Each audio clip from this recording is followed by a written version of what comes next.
There's Adam with his torch again. Welcome everyone to Jazz Cabbage Cafe. Mr. Hash Bash. Not taking a nap today. And Kyle Cohee from Lighten Up Cannabis starting off with guys. us. Co-hosting with us a little bit. I haven't quite done it yet, I'm sure some people are surprised, but I haven't had Mets Cafe to our lineup sponsors yet, but they are there. Consider them. Think about them. But you just can't look at the logo at the moment. But let's look at the ones that we can.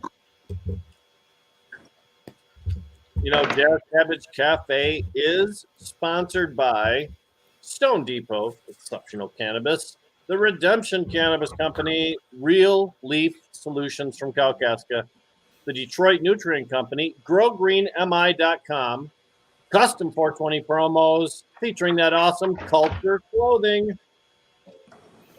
I realize I do not have my proper microphone plugged in. And Mets Cafe. That must have been why it sounded halfway decent today. We could tell. All the criticisms fly in for different corners. So it's fun. We have Adam Anton Harb from many different veterans here as well, one of our regulars. And as Jamie mentioned, Kyle Cohee from Lighten Up Campus. Nice. What's going on, everybody? Kyle, hey, you man. had that 1,000 turkey giveaway, and I know Jamie probably wanted to talk about that a little bit later today, but you mentioned something in the pre-show that was very interesting about some of the turkeys that you've already given away. I hope you'll share that story with our viewers later on when it comes time. Absolutely, I will. That was a good one. Cliffhanger. Although if we happened to have gone down that road, we could have all lived with it too at the same time. It is good information. But today is election day. Yeah. And so people already have been voting, obviously, with absentee opportunities and just going to oh shit, my fucking sticker fell off. Yes, jealousy strikes There's Jamie. mine right there. I voted ticket. Oh, and Kyle also has the But I posted a picture of it with it on, so it exists. It just must have fallen off, but all good. That's is that Adam? Little torch No, action? it's not me. quick to deny that the disturbing noise is him. So There's some background noise somewhere. yeah, it's yep. But yeah. But anyway, so and we're going to talk about it tonight in a special broadcast. It was Anton as the culprit. Yeah. Yeah. So looking around for some source of noise. Yep. Tonight from 8 o'clock on. Now it's not going on, so it's all good. Yep. We'll be Whatever doing you that did. very special broadcast of Jazz Cabbage this evening to evaluate the 32 different local ballot initiatives that Michigan has, all affecting cannabis law reform. It's a crazy number. 32 is an amazing number. And there's some interesting shit, just the different attempts, the ways that are being done in the different areas, for which reasons, and that type of stuff. Will we can still talk about that a little bit now, but we'll definitely get into that a little bit deeper tonight. There's also 5-6 states looking at some type of 5 states. North Dakota and South Dakota. South Dakota, Missouri. South Dakota, I believe, has already passed a measure that was thrown out in the courts. So this is the second try, I believe, for South Dakota. That's correct. Yep. I'm not sure how good it looks too. I just looked at some polling stuff in an article the other day, and it didn't look like it was taken off that well in South Dakota. No. Could depend on how they're doing it too. Sorry, go ahead, a Rick. couple of other Midwestern states, and then there's a southern state as well. So Arkansas, that'll be an interesting one to see if that passes. I had this conversation last Friday with the guy from National Cannabis Industry Association. Not all legalization programs are created equal, and voters decide whether a legalization program is worth it or not worth it. Remember, in Ohio, that the Responsible Ohio measure totally failed, and then they brought back a more reasonable proposal, which passed very easily, I think. So Voters are savvy nowadays. It's passed. They wanted Michigan legalization hides in stuff from Ohio. voters now. Right. Their majority wanted legalization. They just didn't want that very restrictive model. And I still like to believe we would have defeated it here, but the forces would have felt so empowered had that won in Ohio. Yeah, to bring that model into Michigan. Has that concept passed anywhere? oligopoly. It depends on who you ask. Some people will say Florida is that. It's a limited license system where one company dominates. Whether Responsible Ohio was 10 Ohio growers, this is 100 and a very limited license thing. So, but Florida does have competition that has opened up since. And I'm just wondering if there's any states that have actually passed limited. I mean that they were talking. Weren't they talking like 3 in Michigan originally? I think it was a 10. Well, in Michigan, what was it? The MCA, Jamie, Michigan Cannabis Association or something, that was trying to push this as for background for our viewers. In 2018, we had the MI legalized MRTMA program had a second shot at the ballot. We were kept off the ballot in 2016 by the Michigan Supreme Court, and everybody was afraid we were going to be successful with it. So alternatives kept popping up, including a legislative alternative, and then there was an alternative ballot proposal, which would have done what Adam's talking about. So this was a very real threat in 2018 that we had to overcome in order to get legalization passed. A lot of people. I just don't see that as a good business model for any industry, and I can't imagine it would pass ballot initiative for any industry, not just the weed game. There's a similar model. It's not exactly the same, but a similar model in the alcohol industry where distributorships are controlled by one company and the entire state. Oh, that's so great. And the entire state is divided up amongst, I don't know how many distributorships there are. We could use a number. Let's just say 20, right? But in that program, those 20 guys have complete control over transfer of alcohol with some limited exceptions like hard cider and stuff. Within that zone. So that's a very repeatable model here for cannabis if we'd allowed them to do that. And they certainly tried to insert that language into the MI legalize proposal during the negotiations on the language for the CRMLA in 2018. Jamie was a part of that. I was not, but Jamie can tell you that they certainly tried to put the alcohol model in there. Yeah, they tried to create the infrastructure for the tiered system. Starting with the transportation people were pushing that very hard. Right. And I'm not sure that there's much complaint in the world of alcohol about that system. I believe that they're so conditioned in the bar business and in the I think people hate the tiered system, man. It really stifles competition, and you make a couple of billionaires, but you don't create like dozens and dozens of millionaires, which is really what we want to do. We want everybody to have Kyle Cohee kind of money. That's what we want. You mean dollaraires? Kyle, how's it feel to have a couple $100,000 just spill off your dresser every morning? Oh, geez, boy, whoo! Amazing. You guys still haven't seen the rusted truck I drive, have you? And like I've told people, I'm like, if you don't believe me, go in the back parking lot. There you'll see Sean and I. We drive rust buckets, and we got Kurt that has the lease vehicle. So thank God for that. At least we got to get good, reliable transportation. Yeah, it is a tough market right now for cannabis industry professionals in Michigan.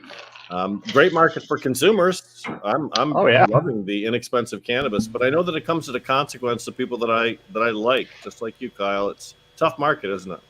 It is. It's a very tough market. I mean, we have to be able to bob and weave and be able to make moves quick, and that's I think something that is really good for us because with our group being small and taking a strategic approach, we've been able to kind of bob and weave through a lot of that stuff. But man, it's between the price going down so much, competition wanting to race to the bottom, and having everybody just fighting for that dollar it's been something crazy. So, but with good support with our community and people around us, man, thank God we're keep going. So that's great. There was some conversation earlier this year about retail slotting fees, and for our viewers that aren't familiar with that, that would be a charge that a retailer, a cannabis seller, would have to put somebody's product on that space. So not only would you be making a percentage of the sale of that particular product, but you're also getting a monthly, reward for allowing them to be featured in your store. Has that crept into your world yet? It's been thoughts, it's been talks about between me and the partners, and we've talked about that and looked at that and stuff like that. I mean, it's not there yet for us in particular. I just don't find it. I find it too more of the caddy schoolyard thing going on there with that, because you got just the big numbers, big people are going to fight for those main spots. And I rather, I always go for the underdog. So I want the guy that just started and getting his product out, wants to get his product name out, and have him do the Pepsi challenge. So I rather not do something like that. But it's always open for discussion, and we've talked about it. And I have had vendors reach out and say, hey, we'll pay you for space. Instead, I'd rather pay for, why don't you use your marketing dollars and come help us promote your product throughout billboards and other things, instead of trying to buy space in my store. In my mind, at least. Good workaround. I mean, I get it, but there's something about it too that doesn't seem like the timing's quite right in this process of the, evolving industry. Well, and I just don't like it. I mean, I personally just don't like it. I think it just shows favoritism. And what are you going to do? You're going to have a whole bunch of highlight farms out there, producing a ton of money into these spaces for people to have. There's a lot of products that compete with everyone's product. So, let's showcase them. Let's let everybody see it. And again, I always use it. My staff hears me say it all the time. Pepsi challenge. The Pepsi challenge. I'm a little older, so that's where that comes into play. But the Pepsi challenge is the way to do it. I mean, it's it. Let's call it the cannabis challenge. Blind taste test, essentially, is what we're talking about. Go ahead, Anton. I was going to say, Kyle, what do you think's the bottom? I mean, we're talking Croptober. I was reading an article earlier today that says that this particular Croptober has been even more successful than those in the past, just because of the weather that we've had, and not just here, but all over the country. I mean, do you think that I've heard $40 an ounce potentially? Like, what's your view as someone who's kind of on the front lines selling? Yeah, actually. I mean, it's been great. I mean, Croptober definitely hit, and we saw a little bit of a slide, but a very, very minute one. And when I say minute, it was very, very minuscule to us, at least. We've seen that, and have we hit the bottom? I think the bottom is when we go federal legal. That's when the bottom will hit, in my mind, because that's going to dictate on what the states decide to do, and are they going to allow us all to carry product in between each other and sell to each other. If that happens, it's going to turn into a bloodbath. If the states get on top of things and make sure that they protect their growers and their processors and retailers, really, it doesn't matter. We'll take whoever comes through, but to protect those people and make sure that we can only buy from those people, not buy from outside states, I think it's going to be way better. Yeah, but that can't go on forever. There does have to be interstate, international trade at some point. Yep. How you get there, the best way is kind of part of the consideration. So true. But yeah, Croptober, I mean, I think, I've been, we have a lot of clubs around our area, and I've been, I just picked up an employee from one of the clubs that is now working with us, and he's been there since 2017 at this particular one. And, one of the big problems he said was we went from 30 booths to 10 to 5. And he's like, these places are just not doing that well. And it hurts me, because I feel like in some way that was the forefront. That's what we started with, and that's how it goes. But, when our prices are the same as the black market for the most part, man, that's a tough call for anyone that's trying to be a caregiver that wants to be a profit caregiver, as I like to call them, the ones that want to make the living off of it. Well, to be a gardener is a daily commitment. You have to be in your garden every single day. And if at the end of the harvest, you have cannabis that you could have bought during that entire process and not waited 4 months to get your harvest out and dried, if it turns out to be about the same price, then very few people are going to want to continue to do that daily chore. Now, there are some folks that just absolutely love it, and they Absolutely. would not want to live in a house that didn't have cannabis plants growing. And I've kind of felt that way too at times. But I think people that are just in it because they wanted to grow a couple of plants to save them some money, it's no longer saving them money. And in many cases, with supply chain problems, supplies and nutrients are sometimes less available than they were previously. So it's more of a hassle now than it was before. I agree.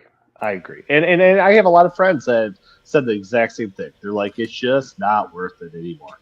And I tell it to your store, get it. And that's, everybody can have their view on that.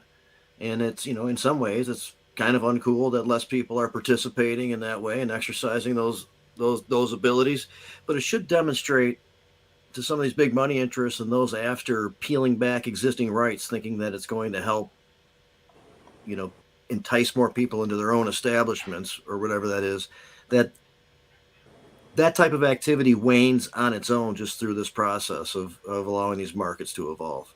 For sure. You don't really have to spend any time or energy trying to hurt other people or other systems. No, you don't. And I feel it's terrible that some have, and I think I've already named one, but multiple other ones that have tried hurting this industry. And my stance and my partner's stance has always been, leave us alone, leave everybody alone, let them do their thing.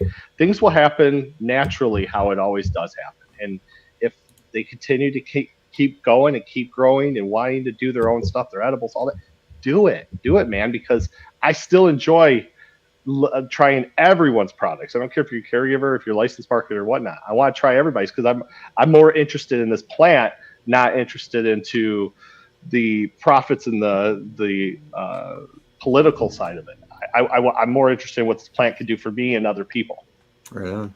We talked about the Organic Cup, which is a non-licensed event that's upcoming this weekend, in which there'll be a lot of great cannabis assembled into one area. And I enjoy that myself. I realize it's to some outside of the system that's been put in place or what have you, but it is just cannabis. It is really good cannabis, and it's kind of, to me, a glimpse of what normalcy should ultimately look like. I kind of like the envelope being pushed in those ways. There was some integrity, I think, when you have someone who grew something with their own hands and they present it to you with the story behind it.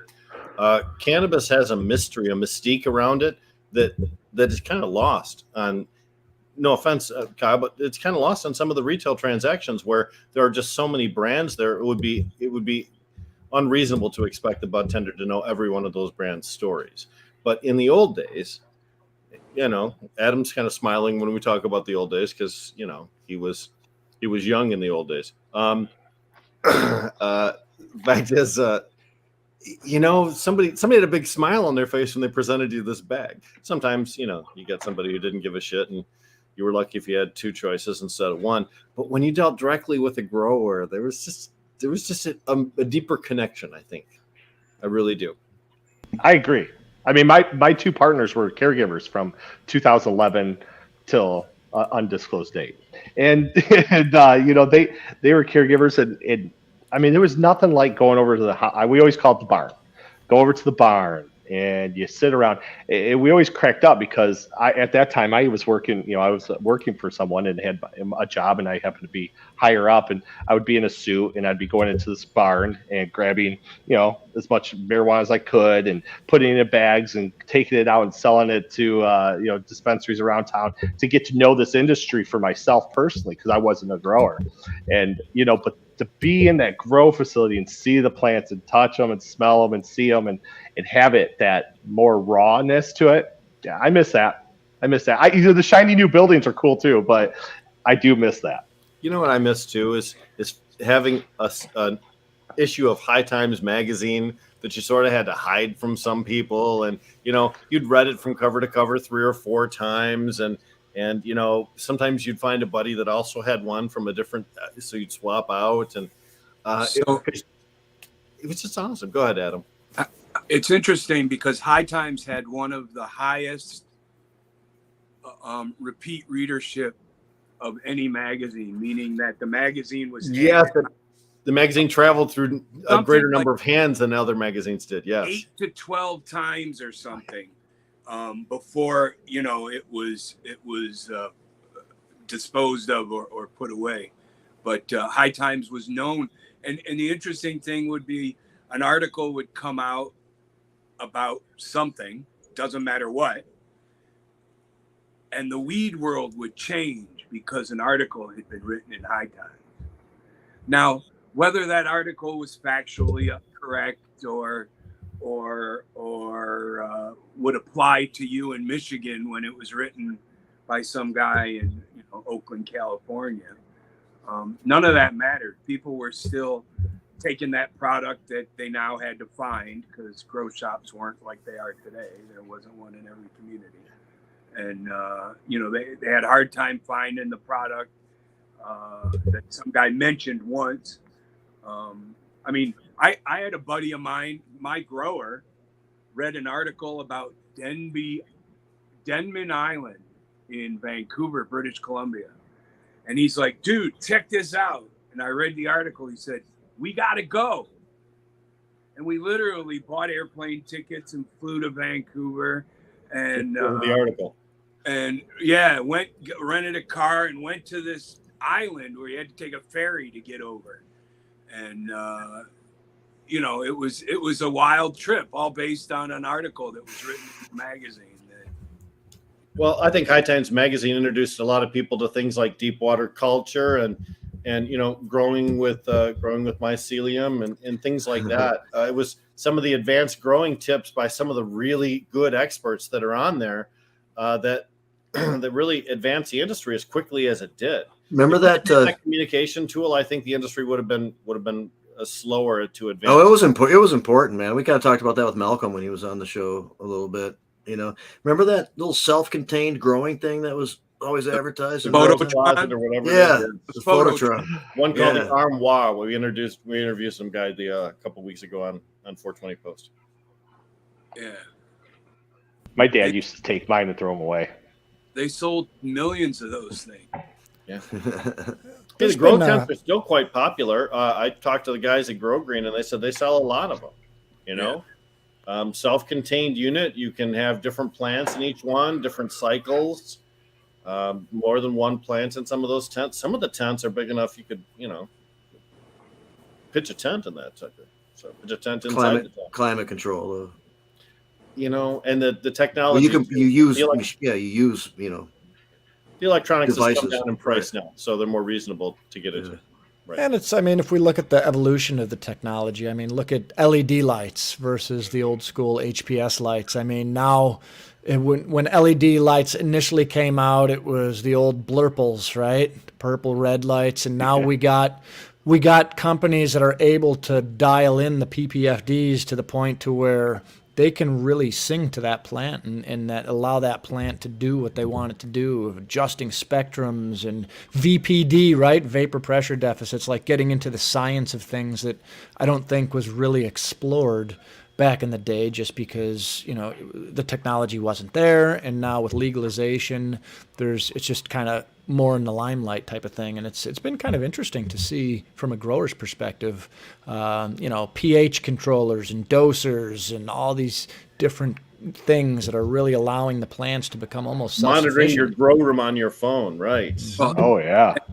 Just the ability to take some of these farm products and dial them into the cannabis industry, whether it be the larger licensed industry, or I can remember when I was in the grow shop business, we had controllers that were the size of any laptop, and they were 4 or 5 inches thick, and they hung on the wall, and that would probably control about half of the things in your grow room.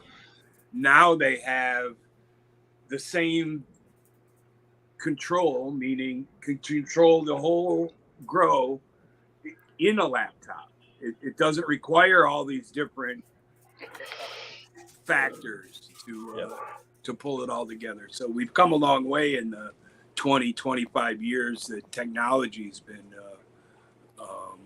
affecting us. The issue before was who was going to invest money when they were doing just fine with what they had, and lighting. The first time the guy brought the HPS bulbs down and used them, and realized that, well, maybe there's a better spectrum than this, and we ended up with the blended spectrum bulbs. And then eventually they realized, well, if it's about lighting spectrum, we can deliver this using something totally different than HID. I mean, it's simple. One of the first gardens I ever went into, they were using mercury lights. Right. And that, I mean, if you've ever seen one of these big outdoor light bulbs that shines forever, and you're like, wow, how can that little teeny thing be creating that much light? That's a mercury bulb. And they were using those, so unrefined, so low tech, but it put out a hell of a lot of lumens. And there was a long time where the philosophy of growing was you wanted to put the greatest number of lumens on your plant matter as possible in order to get them to do what you wanted to do. Problem with mercury lights is that they generate heat too. So you have to have a cage around it so the plants don't get too close or they burn. And you have to keep it above the plants so that the brightness doesn't scald the leaves. But man, they grew some trees with those mercury lights back in the day. And that was before high pressure sodium was really introduced, as Adam just explained. So the evolution too, it used to be fluorescents were never considered for anything other than babies, right? And then they started to use fluorescents, T5s, and as supplemental lighting. And then some people converted their entire grow rooms over to the T5 fluorescent bulbs. And that was the rage for a while. Remember Gavita? Gavita did a huge job of promoting the T5 light systems in grow operations worldwide. And they were very successful, made a lot of money on it. That was considered high tech at that time. Kyle, you know what I'm talking about. Yeah, I mean, it's funny you keep saying different ones. I'm like, oh my gosh, I can't remember. We almost should have a picture with like the evolution of cannabis. Evolution lighting. That's right. Oh, The evolution of cannabis lighting. Oh man, I just came up with one. I'm gonna have to figure this one out. oh, talk to Rob Robar because he does all that artwork. He's really good. He could. You know what? That's funny. Him and I have been playing some FB tag back and forth, talking so that we could kind of meet up here soon. I heard nothing but great things about him, and I have never had the pleasure of meeting him yet. He's a wonderful person. That's what I hear. We sometimes get some really, really wishy-washy or two-faced individuals in the community, but the good ones rise to the top. Rob's a good dude. He was with Hero Project for a while, helping us out, and he's always been a stand-up individual. Just to point something out too, with inflation, I mean, from a home grow perspective, we have these laws that we got. You're fighting with corporations, you're fighting with legislators, but really inflation too. The price of energy has become so expensive that I'm not sure if that was. It's a factor that if you want to grow at home, you have to do it for the passion, because really if you're not growing with LEDs, even with LEDs, I guess the price per gram, it makes more sense at this point to go to the dispensary. I think for a lot of people who may not have their rooms dialed in, and hopefully the energy prices as they fall, we'll see more people revert back to growing at home. But at this point, it almost doesn't make sense from a financial aspect, I guess. And again, that's why I said earlier in the show that there are people that just love it. Just absolutely have to. It's part of who they are. It's part of how they center their own personality and find calm within their own existence. And good. I'm glad people find that, especially within cannabis, but anywhere in your life, if you can find something that helps you locate your center. And to them, it'll never be an expense. It's always a love thing. But for the casual grower, right. Well, I happen to know people that stopped growing this year because the price was falling in the regulated market so much. Good. Adam. We use the term caregiver market. I like to point out that there's also a craft market, and those guys will never stop doing what they're doing. They really enjoy growing the exotic small batch stuff that non-producers that just they like the flavor. I mean, there's always those guys out there going to grow something that doesn't produce well. Instead of commercially, where people look for things that mature quickly and yield high numbers, we see that right now in the rosin game, where people are growing in order to run a test, in order to see which plant's producing the most amount of rosin, because that's what they're going to go with, regardless of taste or flavor or whatnot. They're looking for a producer. Well, the craft market doesn't care about those things. The craft market cares about the craft. Yeah. And the other thing is, if it costs a little more for electricity and it costs a little more for, I don't know, nutrients or whatever, so be it. The craft market's willing to pay. And, we're seeing the bottom fall out on pounds. Everybody knows that, but what about the guys that aren't growing, that are growing enough that they only have a few pounds?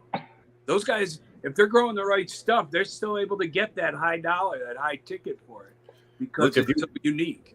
If you wave 2 bags in front of my face, one of them smells good and one of them doesn't have much scent at all, I'm gonna pay extra. Right. I'm gonna do that. Right. Well, so that was always the thing in the past, where your nose knows, right? It was part of the rebound for the other states that have saturated their markets, and it's true. Well, I could tell you from the legalization market, Adam, you bring up a good point with craft cannabis, because, I hate to say it, but I mean, I've seen a lot of good growers and a lot of good product coming out, but a lot of it is the same. Right. And then I have a couple handfuls, if not more, that are in the store that are above the best, that I would say would be in the craft cannabis. These are the guys that are, even in this market, are yielding a higher cost for their product. And damn it, they deserve it. The product's that good. Right. And that's the stuff that I'm sitting here with. That's the stuff that's in this thing, because that's the stuff I bring home. And then I have all these other ones that, that are good, but there's not a huge difference when you're going, bat to bat. I have the pleasure of being able to be our CRDO, which is called our Chief Research and Development Officer. Oh, nice. Yeah. So it's a made up term for sure. But when that job gets open, let me know. Well, you know what, Rick, I need help. I'm not gonna lie. So I try everything that we have in the store. I try all of our strains. I try the gummies. I try pretty much everything I can. I don't know if it's my tolerance is getting a little messed up or if it's the product. But then there's I'll shoot at my friend Jason at Old School. This product that they have it's effing fantastic. I love it. Those black tubes with the cork on the end, Old School. Yes. Yeah. And it's fantastic. It's craft cannabis, as you said. I mean, this is craft cannabis, and it's amazing what they have been able to do. And I have people that come in all the time, they're like, oh yeah, our stuff will just beat that out, And I always go, oh, I'll be the judge of that one. And I haven't found too many. I'm not. Kyle, there's a lot of good cannabis that's just really unremarkable, right? I mean, it doesn't make it bad. It just doesn't have the scent. It doesn't have any of the normal things that we as consumers have come over the years to expect. A little bag appeal, a little sparkly trichomes, hand primmed, not machine run, stuff like that. So that's the stuff that sticks to the side of the bag, right? You got to peel it off the bag. That's what we're looking for. My jar, that you could tell when you look at the jars in my store, when you see jars that have little tiny furs all over them on the glass, well, it's good. If it's nothing, it's sitting on the bottom, it's probably not. Now, to be fair, it's kind of sucks for us as retailers, because it's like I'm putting these things in glass jars. I could put them in black jars. I could put them in any type of jar, but I want people to see them, smell them, sniff them, and taste them, and all that stuff, and have that experience when they come in our store. So, we use these bamboo tops with the glass down below. And the biggest reason is LED lights will fry these things and do a whitewash on them really quick. And so from displaying, I'd have to just turn out displays every week, which is just not realistic. But we try to do it every month.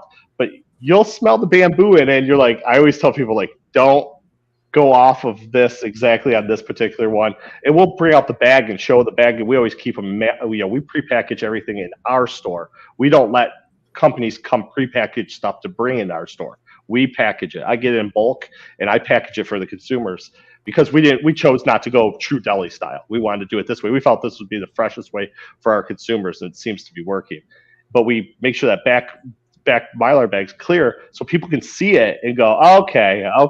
And then when they get home, I've had some people go, man, your displays don't do you justice. I'm like, no display does it justice.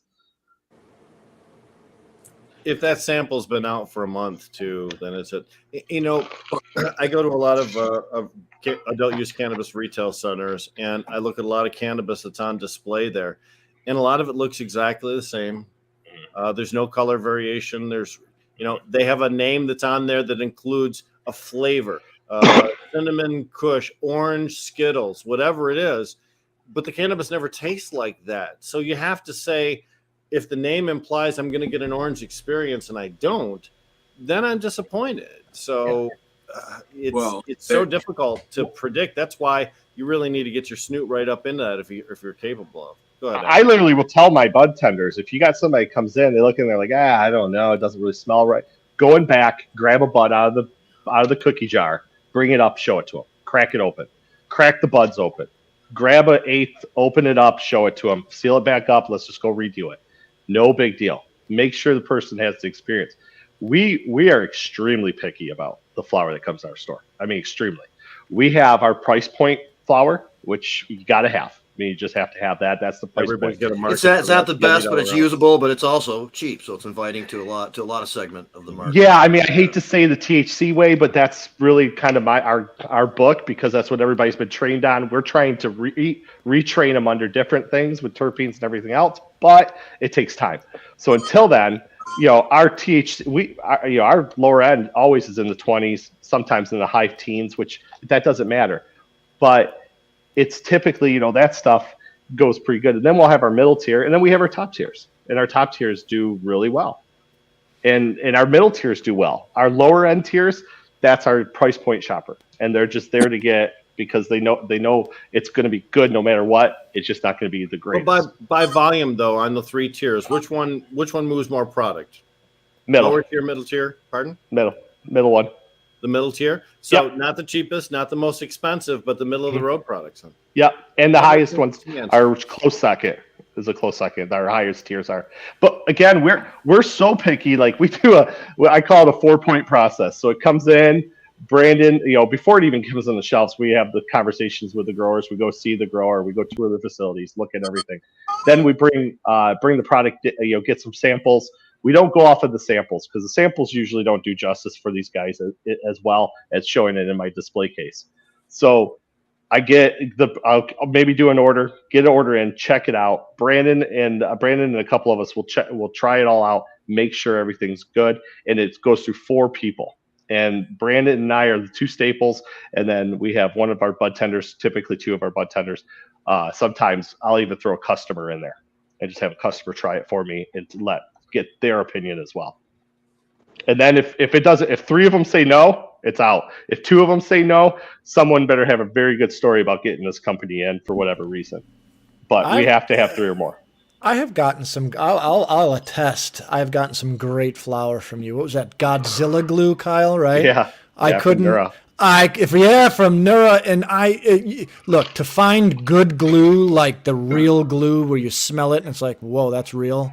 And very rarely it was that experience when I had purchased that from you where my perspective was kind of altered. Like, wow, there is some decent stuff kind of coming into the license system now. And man, that was good shit. So, I mean, it's out there, but hey, I also got some stuff from my buddy who's a caregiver the other day, and I had to peel it off the side of the bag, and man, those terpenes just hit your nose. So it's knowing what good product is and where to get it. It can be found in both places. Hey, save a little bud for me. Save a little one. I'll try your buddy's stuff for sure. I got 2 big glass jars sitting in the other room that my buddy grew, and he's handing me. We don't even know how much is in there. He just literally was just filling it and say, "Here you go." So yeah. So Kyle, let's talk a little bit more about the turkey giveaway now that we're all together. Yeah. Let's see. It starts at 10 a.m. and that's on what date? November 19th. Yeah, Saturday, November 19th from 10 to 8. I don't know if it'll go to 8, so I keep telling everybody, like, show up early because I know last year we got rid of them about 7:30ish. This year, And we were skeptical on this show that 1,000 turkeys would there be enough When you time to break give it away down 1,000 per hour, turkeys. that's just a ridiculous number of turkeys. That's more than one turkey per minute. it was pretty crazy. I remember hearing you guys here and other people asking me when I was on their podcast. I'm like, oh yeah, we're gonna do it. Oh yeah, we're gonna do it. They're like, yeah, no way, no way. And I'm like, no, I'm telling you, we're gonna do it. And I thank God I didn't have to eat crow on that one. How happy was I that you guys were able to pull it off? And I understand that you'll have some special visitors, including Darren McCarty at 11 a.m. Yes, sir. But yeah, Darren, he's going to come out and help sling some turkeys. He came out last year. He got wind of this whole thing, and this guy gave me a call and said, "Hey, we'd like to come out and participate." And then this year, I reached out to Darren again, and I've seen him at a few events that we've been at together. And I said, "Hey, can you come out and help us out again? And do this?" And he's like, "Yeah, let's do it." So he committed again to come out for an hour or two, and that's really cool. I appreciate that because he's a busy guy, I'm sure, and I appreciate him doing that. And then we got a couple other possibly things up my sleeve, but we'll see how all those play out. I'm one of those people, I don't ever count it until it's in the bank. Right. Oh, but people that are in need can get a turkey just by showing up, right? Just show up. Requirement to get a turkey? 18 and over. 18 and over, come up. We're gonna do a few things. So we're gonna have bags for some swag. Some of our vendors have been very nice and have donated swag and different things to fill in some bags. Plus, we want to have everybody have a bag that they can leave with the turkey in it. We have hot chocolate and coffee sponsored by Coffee Beanery. So they're bringing out some containers full of that for us. We'll have some heaters out there. Darren will be out there. We're doing a percentage off in the store. We've been working out the thing. We're going to probably between 10 and 15% store wide for the weekend, and do some things like that to help people out. And more importantly, man, just get people out from the veterans or get people out to do the turkeys and the veterans, because we're when I was talking to you guys earlier, I guess it's the right time to spill the beans I can about the veterans. So Genesee County Veteran Services gave me a call and said, "Hey, you guys got any extra turkeys that you guys could spare?" And I was like, "Well, yeah, what are you thinking?" And she's like, "Well, we got probably about roughly 60, 80 people that could benefit from a turkey." And I said, "Done. You guys can have it." And then I don't know, maybe a week and a half ago, a buddy of mine called me and said, John's called me and said, "Hey, the North End Soup Kitchen typically has turkeys by now, and they have none that have been donated." I said, "Well, okay." I said, "Well, how many you guys need?" He's like, 20. I go, "Done." So we already have 100. So we are cheating a little bit this year because we have pre-gone ones, but I think it's to a good cause. I think that I'm okay with that. No, that's fantastic. So those two worthy charities together receive about 100 turkeys. Giving away 900 turkeys in a single day is still an amazing feat. You understand that, right? That's still pretty cool. Oh, right? yeah. And there's a veteran tie-in too, Kyle. Talk about this. Yeah, there is a veteran tie-in. So Anton and I, we started this thing back last year. I think Sean and I, my business partner Sean and Kurt and I, we got this thing going. We did our thing to want to get the turkeys out, and we were like, we got to partner with somebody, with a nonprofit, because it just makes it better. It shows that it is, and we're all about veterans and what veterans do and helping veterans that need. So first person I called was Anton, and Anton and I talked maybe, I don't know, 6 or 8 months prior to that. We were helping each other with some Facebook stuff and some just kind of get to know each other, and we kind of had a good common ground. So I said, let's call him, and he got the Heroes Project involved, and they've donated their time, and they've came out and helped us out and promote us and hyped us up as much as they can. And Connie and Dan Sparrow have helped out a lot with that, and helping doing that last year and again this year. And Anton being involved is such a no-brainer. He's got such a big heart when it comes to veterans and cannabis and what this plant can do for them and how they can help. And and that's something that our company is very, very much into, and we're very veteran heavy, especially having Kurt as our veteran owner here at the company. So, it was just a no-brainer to bring him involved and continue to keep working with Anton and continue to have stuff going with the Hero Project, because there's just so many things. I mean, this has been an exciting couple of weeks. You can see Anton's smile on his face. He's got a lot of good things going, and it warms our heart very much so that these things are happening, and being able to put him involved with our company and program is just amazing. Thanks for the kind words, brother. Yeah, it has been kind of an exciting couple of weeks. I think that there's been so much negativity going on, right? And it's kind of cool to see just have positive conversations, right? Like, it's the season of giving. We're doing the turkey giveaway. I think today we're releasing our press release, Hero Project. We're getting ready to launch our compassion care program, which is where for 2023, we're setting a goal to have 25 veterans in the state of Michigan be able to receive completely free cannabis products through the metric system. And, to kind of proof of concept, we're going to launch this, and then we want to scale it up from there. And we have brands on board, and we've partnered. Lighten Up will be will be the centerpiece of kind of what we're doing. They will be one of the provisioning centers where veterans are going to be able to go and get these products. And just a lot of feel good stuff that's going on. And we got Rick and Jamie, we have support from all the other different advocacy agencies, and we've all kind of grown this great friendship, right? I think at the end of the day, no matter what negative bullshit is going on in the background, there's always this core collective of people who are just doing good work because that's what their passion is. I couldn't agree more. I met Jamie and Rick back 5 years ago, 4 or 5. Yeah, it had to have been 5 years ago, if not a little bit longer. And at Mount Morris Township, they were there helping and getting people riled up and getting stuff happening over there. And Mount Morris Township was one of the first ones to try to adopt and jump on it, in the state. And they fell behind quick, but Jamie and Rick being there doing the advocacy thing, helping out, and I think we all met up at Texas Roadhouse afterwards and celebrated once everything got approved. And boy, that was a big day for a lot of people. I mean, that was just such a cool to be a part of that. That was amazing. That was quite a big table. We had a lot of people at that gathering afterwards, because we felt like we accomplished something at Mount Morris Township, whether long term, whether it came to realization or not. I think we left there feeling like we had accomplished something, and everybody was ready to just chew a steak and bask in the glow.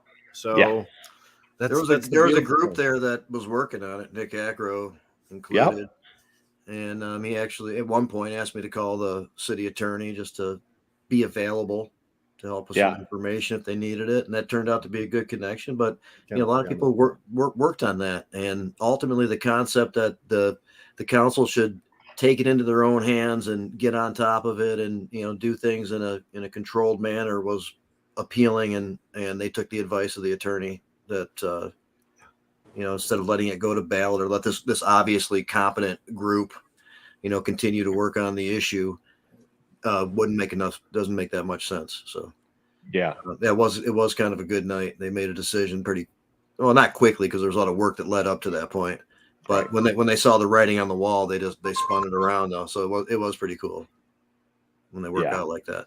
I enjoyed being a part of helping out you and Nick. There were a couple others there maybe that just came with the territory. I know. I can tell you why. Parking lots tell a story.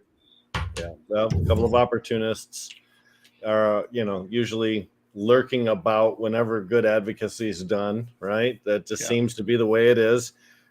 We like to take help from all corners, but some help is not all that it seems. Welcome to the program, Chris Silva from Chad Watch and from so many other goddamn things. Redemption. Yeah, thanks for turkeys. We getting it on the turkeys. Yeah.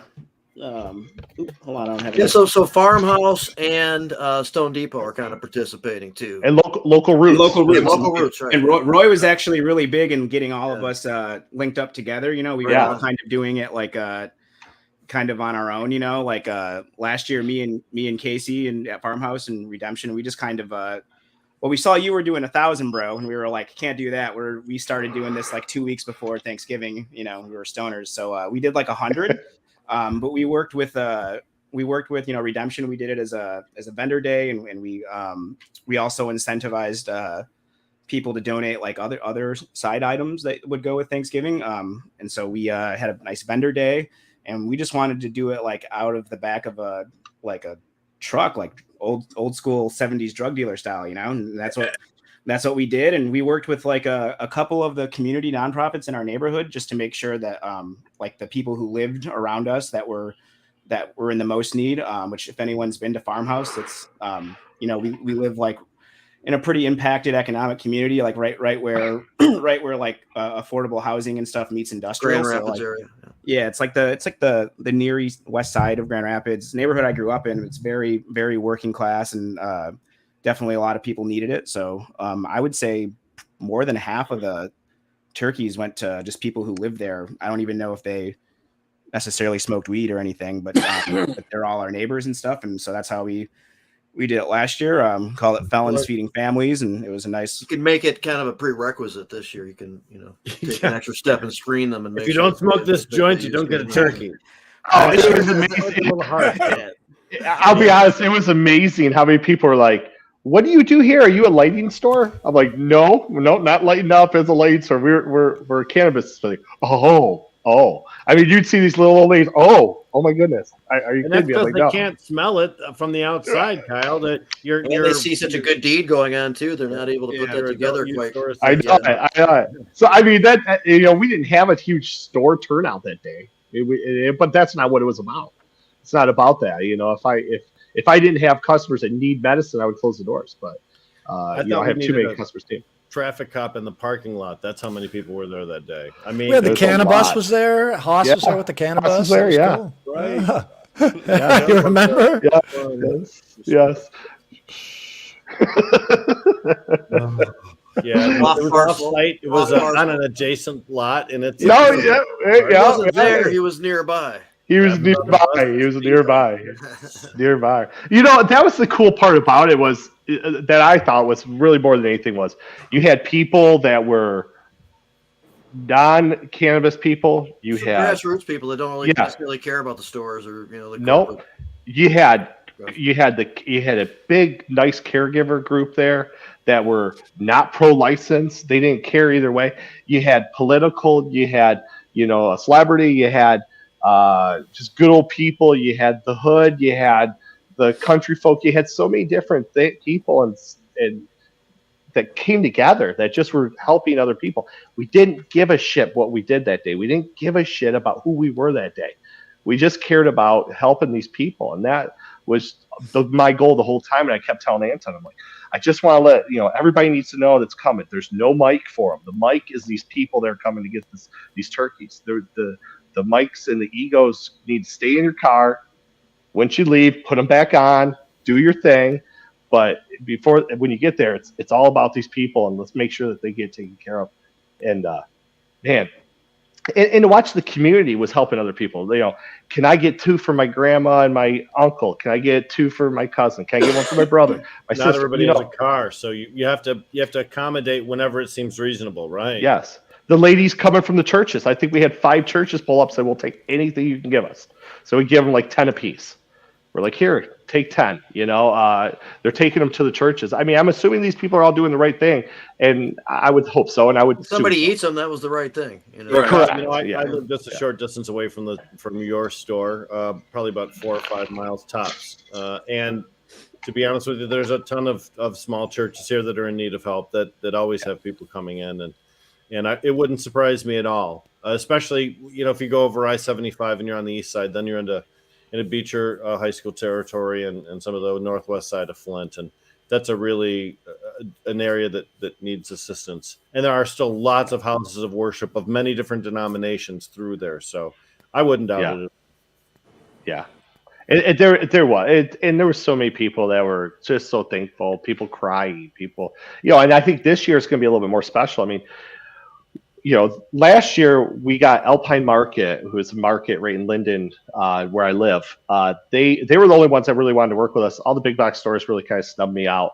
But they worked with us, and Marvin Yono, who was one of the owners there, and his dad, they said, hey, how about we get Spartan to donate them for the cost of the turkeys? So last year we got them for $1.31 a pound, which is pretty good. And this year we got them for $1.69 because they've raised. And, and that's when Ryan, Chris, and Roy, and we started all talking, and they said, hey man, can you help us out with getting the turkeys? I said, sure, why not? If I can get them for this price, I might as well spread the love to other people and give them to that cost so that they can do the same thing and give them to people. So, that's what they pick them up. That's what they're paying they're saying is what we're getting it for, because that's what Spartan decided to do for us. Yeah. So what's the average size of the bird? You're talking about 12 to 15 pound birds. Is that it? About 11 pounds is really around the average. Oh, okay. I thought you were trying to be nice to people. And hook them up. I didn't realize you were kind of doing these little estimated. Sorry. My point practically Cornish hens, Yeah, Cornish hens. That's like 4 Cornish hens.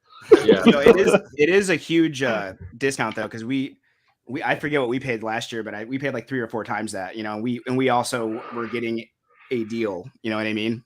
So my point is, it's still about $15 a bird. So when you talk about giving away 1,000, this is really what we're talking about, folks. It's about $15 a bird to give away. Now that we've broken it down to pounds and average size, that's a hell of a commitment on the part of the charitable organizations that are kicking in.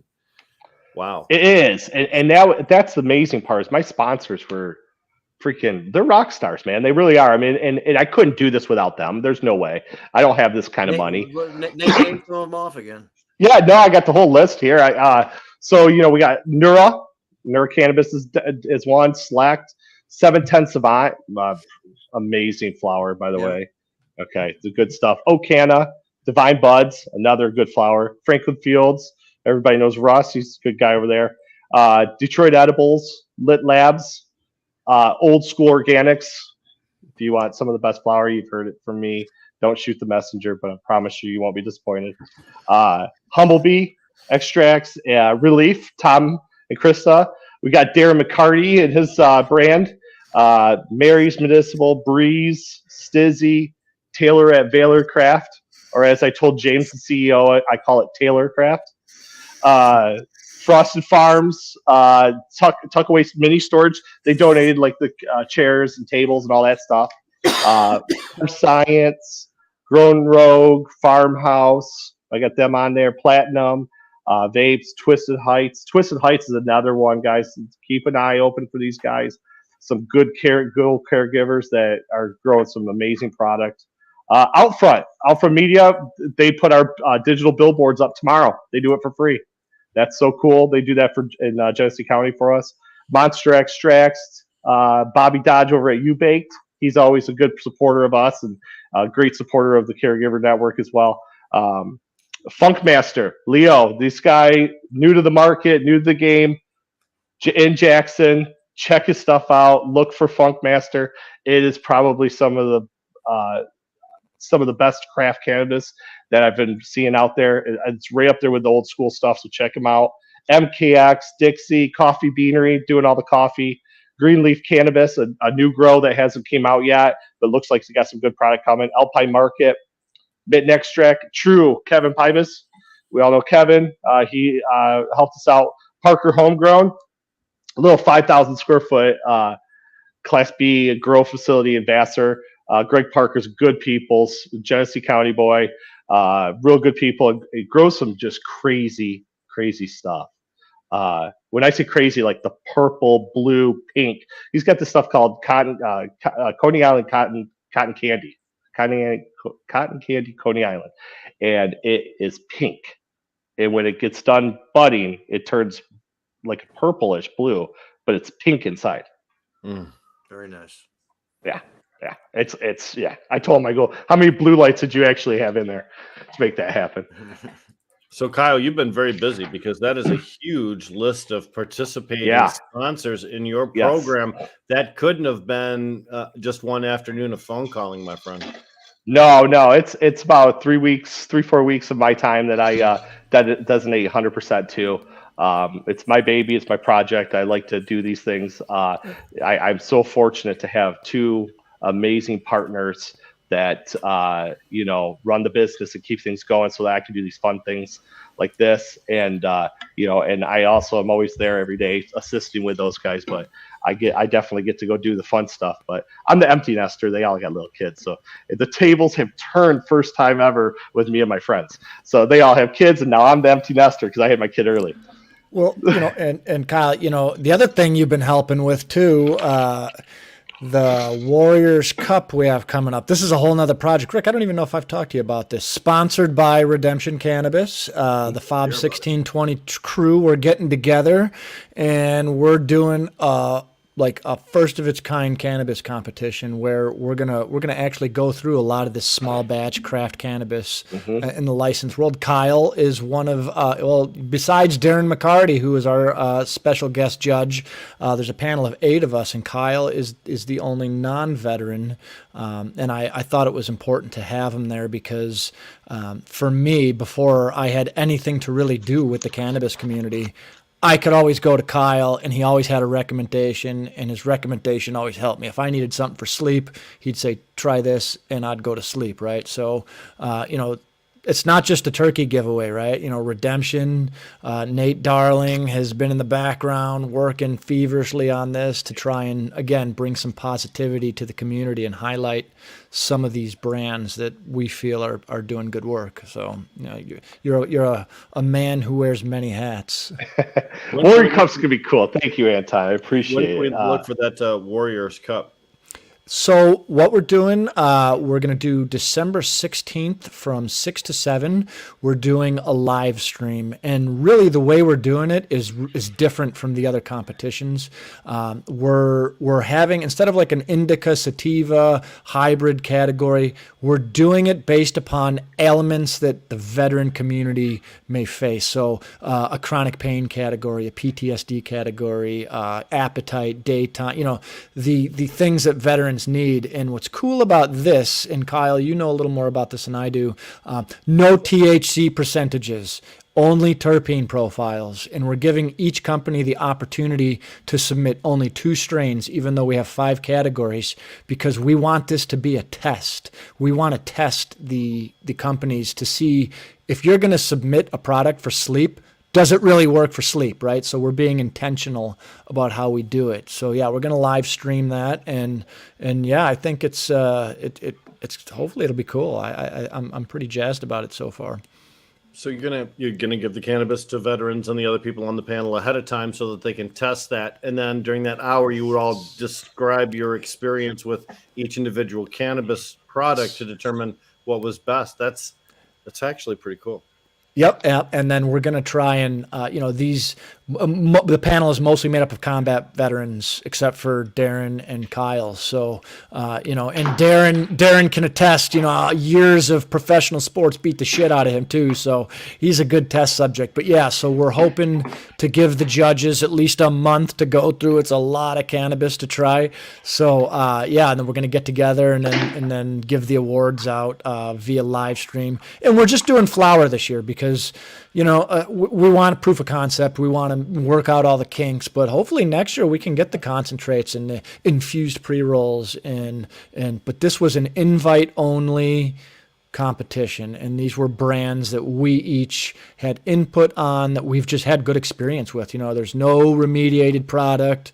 We were very specific about who we wanted to approach to enter submissions. Yeah, it's a cool thing that we're doing. It's really cool. I'm really excited that for sounds it. really cool. Yeah, I appreciate that. I like that description. Thank you for letting us know. Christian here is in South Dakota, where one of the votes is going on. So I think that's what he's referring to. Yep. The last 420 before the votes are counted. This could be it. While we're talking about, go ahead, Jamie. What were you going to say? No, I just threw it back up there because you were kind of reading it. While we're talking about charitable events, let's talk about the Cannabis Gives Back telethon, which is tomorrow evening. Tonight is the election coverage on Jazz Cabbage Cafe from 8 o'clock on. tomorrow, starting at 6 p.m., going to 8, is the Cannabis Gives Back telethon. And there are several of us here that will be appearing on that program. Isn't that correct? It is, but we were hoping that Ryan himself, who kicked all this off with Redemption and all that, would be on here to join us. But Kyle's involved, Chris is involved, we are involved. You know, there's I'll be no there. reason not to discuss it. Let's hope he joins us, though. Mm-hmm. Hey. Yep. So we had a great time.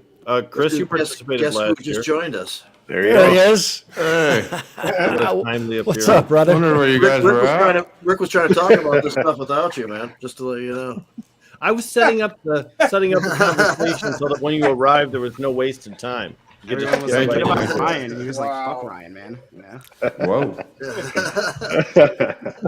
Telling So, you what happened. Ri- Ryan, this is the second annual Cannabis Gives Back telethon. Why don't you talk about it, Yep. please?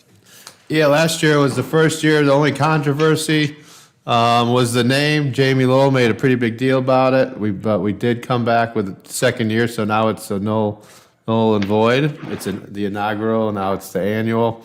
But last year, it was Nate Darling's idea. He's the marketing director over here. He said, hey, why don't we, do this podcast and raise money like a telethon. It hasn't really been done, and it was a big success. We raised about $22,000 last year, and it's 2 hours, 5-minute time slots, and a bunch of businesses in the cannabis space, ancillary or licensees that want to come on, donate, but also talk about it for 5 minutes. But this year, we combined it with what Josie Sikagan's been doing at Sons and Daughters United, and last year was our first year as the foundation, doing it with her and raising the money together, and that's the holiday grant. And what that is, last year we helped out 17 families with a total of 33 children, and it's everything between maybe it's gas cards, it's Amazon card, it might be medical supplies, a bed, particularly for we furnished an apartment, and it goes to families that you've been affected by really, the war on cannabis, but also with disabilities as well. And sometimes, a lot of times, it just ends up being a lot of overlap there. So this year we combined the two, and it was a huge success. We've got about 30,000 committed. Appreciate it. Really looking forward to it. And we're going to be doing it tomorrow night from 6 to 8. And it's going to be a lot of fun. It's going to be broadcasted on FOP 1620, Smoke and Rope, Jazz Cabbage, also Chad Watch, and we'll get it out there. But last year, we had a good interaction and good viewing. But then with the Smoke and Rope podcast, we ended up getting a couple thousand downloads from it on the iTunes and the Spotify, which it's all pretty much industry folks, like my podcast, you're not going to get the average smoker isn't watch it. It's pretty much Michigan and the business, people interested in the cannabis business, and also from other states trying to hear what's going on. So it's really targeted for people that are donating. Their money is going to a family. The cool thing is we're targeting people in the area too. Say like Kyle at Lighten Up. Of course, generously donated, and we're going to be looking for a family in the Flint area, or with help from Kyle. Josie handles a lot of that, but we're getting out there. It's exciting. It's really excited about it and ready to do it again. And we pulled it together. Second annual. We'll do this every year now, and it's awesome. Kind of goes with the theme of. Since we started the foundation, and really, a lot of us on here have been activists for a long time. Just taking the step of just trying to, I'm not trying to save the world. We're trying to help one person at a time or one family at a time, and that all adds up. Instead of just throwing it out there into the abyss, we're just making sure we're making change with people, and we get to see that, and that just seems to keep growing. So that's the philosophy behind it. Some of the businesses that sponsored this particular telethon, could you name some of those folks, some of the people that have contributed this year? Yeah, let me go real quick to my list, so I don't. Earlier today, Kyle gave us this exhaustive list of people that had sponsored the turkey thing. Kind of bragging, actually. It seemed like it went on for like 10 fucking minutes because everyone had an explanation and a funny story that went along with it. 6 minutes. It was 6. It was 6 minutes. I counted myself just to make sure. That's so great. But yeah, Ryan, beat that, dude. We got green stem. Okay. We got Green Stem, Cambium Analytics, Driven Grow, Cannagarten, Cureleaf, Stone Depot, Covert Law Firm, The Dude Abides, Mike Stein Farm Bureau, Lighten Up Provisioning, Farmhouse, Grassy Knoll, All Green Transport, Valor Craft, of course, Local Roots, Heads, Lake Effect, Tree Town, Relief Solutions, Rise/Royal Trees, and then also I have to go to my phone because Tiffany at Heads, who has been there since they opened, and Adrian, and I met her when I got out of prison and was doing social media for a lot of marijuana accounts, and she was running People's Choice and been there since 13 or 12, and I told her was going on, and she's like, all right, well, we want to get a bunch more people in the Adrian area, and they went from raising 2,000 to like 10,000. So also Archive and Oswell, big supporters, and also big supporters of Redemption. Amazing Buds, Provision Center in Adrian, North Coast Provisions in Adrian, Last Jar in Monroe, and then Herbology in River Rouge as well. So a big group. Some people donated a minimum. The minimum on there was 1,000. Some people, donated as much as 5. So it's times is wild out there in the cannabis industry. We know it. Hopefully people paid their taxes and are getting ready for December 15th, federal taxes. But we still found enough people to help out, and it's a busy time of year, obviously, for nonprofits in general. So I can't say enough. Obviously Josie's the kind of the straw that stirs the camel's back here when it comes to these programs and raising money, and then Nate with his skill set's able to put it all together. So if we've been doing this, like I said, a long time, it's nice to have talented help, and we get to start getting a system down. I mean, who knows? Maybe we'll even have SOPs on how to do this one day. I don't want to get too corporate, but maybe.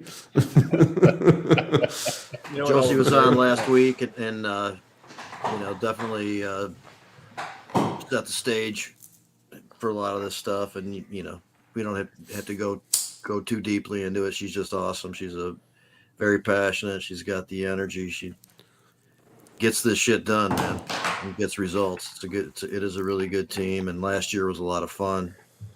So I'm looking forward to it. Now, in the beginning, Ryan, you didn't use the words, but you basically referred to me as kind of a whiny bitch about the presentation. And Adam, I just want to tell you what it was about. It was, it was about what do you is first annual the correct term for the first year? But okay, just curious.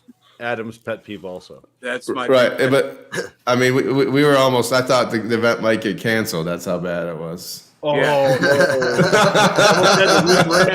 Almost had to go green peak, right? And, oh no, change the whole identity.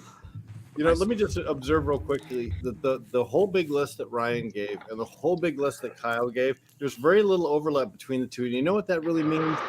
This industry has so many good-hearted people in it trying to contribute. Yeah. And I know that oftentimes people that are maybe not in the cannabis space might look at just some headlines and see, disconnect or confrontation, perhaps litigation all the time. But in reality, this is just a bunch of people that genuinely like each other for the most part, and love to work together in order to make good things happen. And this time of year is the time of year where we do make good things happen. Yeah.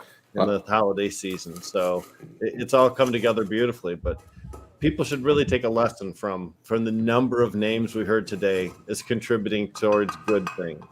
Josie was just on too, and you said, but in December 3rd in Benton Harbor, and she sold it out already. All the tables were having a big, foundation, both the Net and Glenn, kind of gala, and in Benton Harbor, and She sold out all the tables. We raised a bunch more money there. So there's going to be like, sponsored dab bar and all types of stuff. Yeah, after we make it through this and get through this, that'll be the next thing to kind of promote. So, it's throwing events isn't easy at all. You gotta work them hard, and there's definitely some event throwers on this show right now. And it gets to get things done, but I not to knock on wood or whatever, but it's getting a little bit easier each time you do it, and the bigger the team and working together.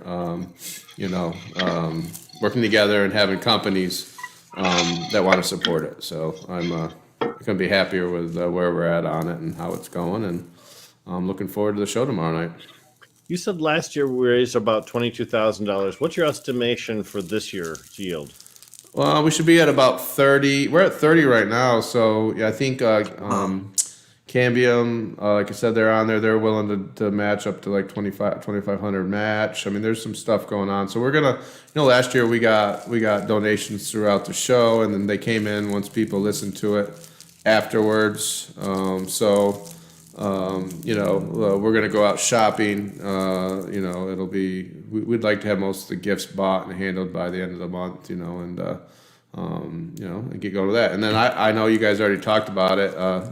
I had another appointment. Obviously, Kyle was on, and I looked at the what you're talking about. But obviously, the turkey giveaway too. We participated with that with Kyle last year. It was a big hit. We also did the Felons Feeding Families with Casey at Farmhouse, and Chris kind of led that. And it seems like everybody wants to give away turkeys this year, which is just an awesome thing. It's like fighting to give away turkeys, which is cool. So I like that progress. I heard we might have about 3 or 4 more stores next year that want to jump on. Yeah, I mean, so that'd be awesome. It was basically two last year, and now I don't know, probably about 10 or so this year, and they're ending up doing it maybe across the state. And yeah, why is it? Everybody should do it. Yeah. In the past, go ahead, Kyle. Go ahead. Oh, go ahead. In the past, what we saw was service organizations like the Lions and the Elks and the Optimists and things like that. When I was growing up, my family was very deeply involved in the Lions Club.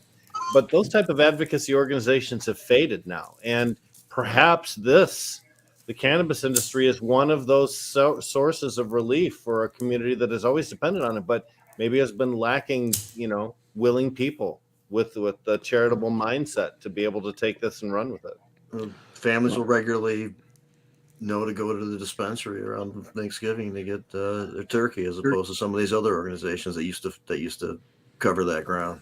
Well, Kyle mentioned something important. You have a big billboard, and Kyle, if you don't know, on northbound 75, there are 2 gigantic billboards, one on either side of the expressway that Kyle uses for lighting up Provisioning Center. And if on that particular turkey giveaway day you light those suckers up, then the parking lot will need a referee, to make sure people get in and out safely, because that'll be a big draw again.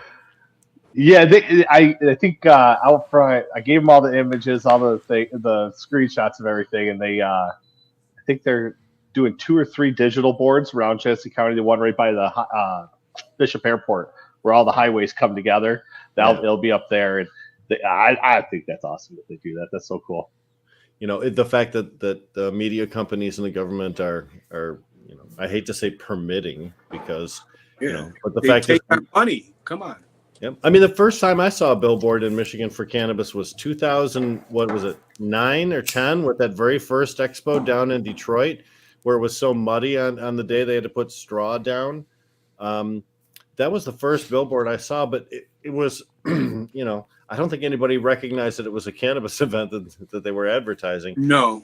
And there was a very long time after that where you couldn't get a billboard, where everybody was worried about federal regs. But now you've got lots of options. Ryan, how are we promoting this particular Cannabis Gives Back telethon? What are we doing to get the word out? Then we're especially with elections right now, and everyone talking about that. We work with a great PR company with Josh Hovey over at Martin Wayne Meyer. So letting people know about it through that, but in general, and some of the marijuana publications. But really, it's we already have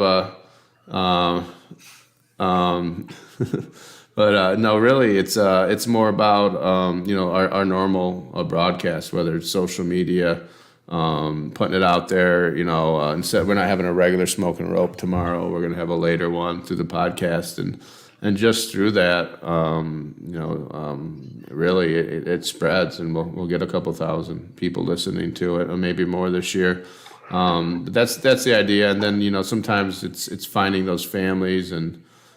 Josie Josie and her team do a great job of that, and it might even just be going on to like a buy, sell, and trade Facebook group in Adrian to find some Adrian families. People seem to know, and it's just knowing where people that are also maybe in need or trying to help people are at. So it's not really it's been overwhelming. Haven't been able to ask everyone that I wanted to ask for money. Just there wasn't enough time. I even had, like usual, there's people upset that they didn't get asked and apologize for that, and they're at the top of the list for the next thing we do to give us some money and to help out. So this isn't a big promotional one. This is more of a an industry one and a feel good one, and it's fun to talk to all the people that are on that for 5 minutes. Last year we just get to keep talking, learn about their businesses. Everyone's positive and talking about the future and what they're trying to do. So yeah. I had a good time last year. I think Jamie and I are both going to be down at the Redemption offices to broadcast live right from there, which will be just a big blast. Everybody gathered together. It's always a good time. So. Yeah, I think we're getting some Jerusalem pita and some hummus. They're on me on it over here. I haven't had it in for forever, so we're gonna we'll treat ourselves. Chris was pretty positive that was the right answer. He seemed to nod. Yeah, I thought Ryan was going to say that he never had Jerusalem. Oh, when he said pitas, he thought he said something else. I think that's what. They just laugh for the show, and it's a dick joke. Nice. They've been missing from the show for quite a while, So. Yeah, where's Razor Ray when you need him? It was due. Yeah, Ray should come on.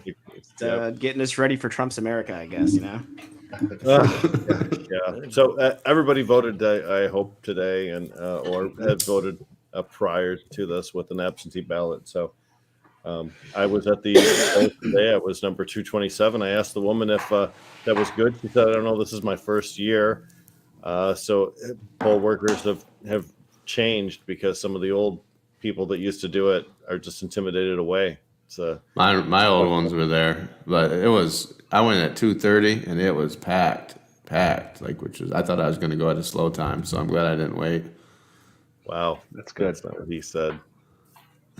So Dick I guess we always think that the bigger the turnout, the better the democracy. So hopefully tons of people show up this year. A lot of In people Michigan, did the absentee option too. That was a good turnout. Good response for that. I'm definitely doing that next time. I went to the polls today. I was there at right around the time when it opened, and there were a lot of people there, like 7:00 in the morning. Yeah. Yep. My kid this year, she's 16. She's working at the polls. I said, good. It's something good for a young person to see and understand. As a veteran, she grew up and she always knew, Daddy fought for our country. But I said, now you need to learn why. Go stand there and learn what this process is. So, hey, if we can get more young people involved, that's a good thing, right? Absolutely. Anytime you get to stand there and just watch humanity pass by, whether you're collecting signatures on a petition or, participating in the electoral process like that, you really get to see who your neighbors are, not just the faces, but get a feel for your community and what's up and the vibe. It's good to experience, I think. Yeah, the lady looked at me and said, "Lighten up. What's that?" I go, "It's a cannabis retail store." She's like, "Oh." I looked at her and go, "It's not for everybody." She recoiled. No! I mean, or something. I don't know. think her 16-year-old daughter was like, looking at me like, "Look me up later." Your daughter with the vape pen in the pocket. She Right. Exactly. Yeah. No, Mom, I don't know what that smell is. I don't know. You're crazy, Mom. I kind of was cracking up. I was like, okay, all right. So, Ryan, Thank we have you. a number of shows that are participating in this too. I mean, if we start looking at all the things we're involved in, Jamie's got a couple, I've got a couple, Chris is on, Anton's got them, Ryan. Geez, there's just a ton of shows that are kind of having representation on this particular telethon. Yeah, well, it's nice to do it with pros.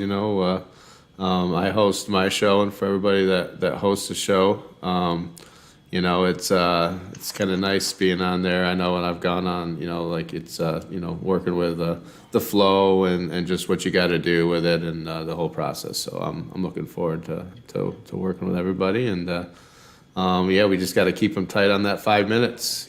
Be tough on that deadline. That's always the tough part. But there is an opportunity for people who would like to contribute to the cause during the telethon itself. We're not stopping anytime. Yeah, during the telethon, after the telethon, it's redemptionfoundation.org/donate. And there's a link on there. So or message us, email us. We make it easy to donate online as well, check or card. Yeah, that's fantastic. And it's been cool too. Josie set it up where people last year there was multiple yearly donors they signed up for. Hopefully everyone remembers that did it, but we got a nice chunk that's about to hit again. I don't know. It's the first time we've ever done this, so hopefully they meant to hit the yearly. Maybe a reminder letter might be in order. Who knows? But, well, they're. Who's going to call and say, "Give me my money back"? Nobody's going to call Josie and say, "Give me my money back." They're going to say, "I double paid." That's okay with me. I'm covered for 2023 then. Whatever. We're not going to call Josie and ask for money back. No way. So, for those of you, as Jamie mentioned, Josie was on last week's program. Tune into that on YouTube or Spotify, any of the podcasting networks that you might be listening on. So, and she was on Smoking Rope next day, so you can get a double dose of her. I understand Josie's pretty tired of podcasting now after our show and yours, I guess. There was a hiatus, except for she was with Ida, of course, I think. So it's something like that she's up for. But one of these, that doesn't have the energy for her, I guess, not so much anymore. But she came back around and, gave tribute to a lot of good work that helped to raise some money for the stuff she cares about. So it was cool. She's never given a bad interview. She's always so energetic and so truthful and so honest, and I mean, she's never given a bad interview. She's just the best, especially when Brenda's there chiming in from off camera, egging her on, giving her encouragement, or throwing little things out. It's a great team, and it's wonderful to work with people who have that kind of a personality, because goodness gracious, with the things that they have to deal with on a daily basis, they certainly could be a lot less optimistic. Yeah, they're both a big part of the modern history of cannabis movement in Michigan. That's true. That's true. A lot of those stories, sometimes, so one of the things that we do on our podcast, we capture the stories of people that, since there's not print media like there used to be anymore, podcasts are one of the ways we preserve our history. And I hope people would look back on shows like Planted Green Trees with a really, really long history, medical marijuana radio show before then with Steve Green and myself. And if you really want to chart what was going on week to week within the cannabis industry, those shows are what you listen to from the early days. That one that Jeremy Rapinski used to do too was a good one. Go ahead. Wasn't Denise Ponticello on that with you, Rick, or was that a different one? What was that now? Wasn't Denise Ponticello on that with you too? Yes, in fact, she used to get mad because I tell her she was wrong about the law, and she's a lawyer, and I am not. But yeah, that was a broadcast on the Real Radio, WDET, WFNT, and WTKG in Detroit, Flint, and Grand Rapids, Michigan. That's the one where the studio was in Southfield, right? Yep. We recorded right at the right next to the big sports radio booths. They were right next door, down at the Clear Channel Communications building. Yeah, that's it. Yeah. Yep, it was very professional, very, very awesome But that lasted for a couple of years, and then they decided that we're not going to be allowed to do it anymore on WDTW, so we had to move to the WFNT studios, which was a much shorter gig. So You guys are kind Question. of watering down the professionalism. Yeah, question, Rick, because you guys are like 20 years older than me. So when you were doing this, I was, like and I appreciate it. Thank you, fam. But I'm not disputing were that. were you guys like smoking weed and shit in the radio station? Could not. And back then, there were no vape pens. I mean, back No, then, what you did was you eat mushrooms. Parking lot. Yeah, but yep, you did the parking lot thing, and some guy would come down and let you into the door. You had to call and say you were there. It was a secured thing, so there was always somebody there to sniff on you. So, but no, you had to keep it cool. We actually squeezed little bands in to the thing. We had a guitarist a couple of times. We had a 2-piece once. A guy who played a vocoder. It was so fucking cool. It's just experimental radio back in those days. Bro, if you have any recordings of those, you should upload those on YouTube or something. I would I actually have really more want than to. 1,026 videos on YouTube, Christopher, on my Fuck playlist, yeah. and that includes all of the old medical marijuana radio show days, because Sweet. Steve Green would put his little Apple iPhone on a tripod and then broadcast us like that and record it. It's awesome. He's awesome. Yeah. So those were Man, back when he in was the editing, days. it's like his editing is second nature. He looks at the, And we had Denise Policello, Ryan Bringold was on there too for a very, very long time. and he did his own show too for a little bit. Sure Brian did. did. Yep. I traveled with that group out to Denver, Colorado for High Times event in 2015. Now, Colorado passed in 2014 their legalization. So in 2015, you could only go into the medical, the big tent to have all the free dabs and everything if you were a Colorado resident, or you had a media pass. So we were able to use all of the privileges of that place, and man, it was a hell of an experience. And then High Times came back to Michigan, and we duplicated that experience here. Yeah. So And Colorado has got entheogens or mushrooms or something. I'm not sure specifically, but there's a ballot measure in Colorado. We mentioned similar the to what they 5. passed in Washington Yeah. or Oregon. Mentioned the 5 cannabis states. You just brought up Colorado, which reminded me about that. Any is there any locals? I'm Go ahead, ready for Ryan. that wave. Yeah. Every election brings new issues to the forefront. Go ahead. I'm just rooting real heavy for Missouri and Maryland. I just want to throw that out there. Give them some good luck, and the rest of them as well. I might have something going on in the future, but it's I'm getting to the point. There's a lot of local initiatives, and the curious thing for me was the amount of medical ones, which, I guess if it's like in a perfect spot, it's worth throwing in some money to it. But like, just that play alone with medical provisioning centers being we can't, they're not profitable and possibly profitable. So that was interesting to me. How many medical ones were there? And those medical ones exist in like charter amendments that also have rec included or adult use included too. Or are you saying there's many that are just there are a couple for sure that are just medical. Yeah, there are several. Imlay City and Kego Harbor, for example, and Royal Oak Township, they're medical only, and that really is kind of styled out.